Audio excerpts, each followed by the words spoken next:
सम्पत्ति भनेको नेपाली नम्बर गाडी 10 किलो मुर्गामा सिज गर्दैछ। हामी गरिबले कसरी गरेर खाने हो? यहाँ नेपालमा सब सुविधा गर्नु पर्यो, तब नाका बन्द गर्नु पर्यो। इन्डियाको नुन नआउँदैछ, हामी नेपालीले के छ? यहाँ नेपालमा के छ? के छ नेपालमा रोजगार?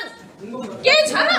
रोहरले हामी इन्डिया जान्छौँ, एसएसपी वालालाई खाद दिन जान्छौँ। सर हामीले जाने त हात लिएर जाऊ। यहाँ हाम्रो शान्ति सुना वडा नम्बर 2 मा बस्छु म।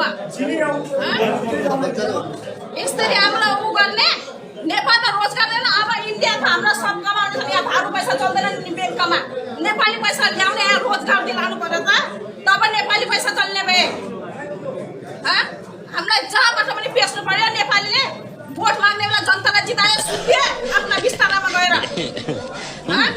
सबतिर पुगाउनु पर्यो, नेपालमा सब सुविधा हुनु पर्यो, तब गर्नु पर्यो नाका बन्द। 10 किलो मुर्गामा नेपाली नम्बर गाडी सिज गर्दै तस्करी मेरो बुढाले उहाँ चरसको धन्दा गरे।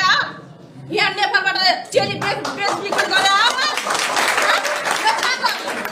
एसएसपी वालाले मोटर ल्याउँदाखेरि एसएसपीलाई जाऊ भने नेपाली नम्बर गाडी हाम्रो यिनी सशस्त्र वालाले नेपाली नम्बर सिज गर्दै। मुर्गा त यिनले पकाएर खाए, नेपाली नम्बर गाडी सिज गर्दै यिनले।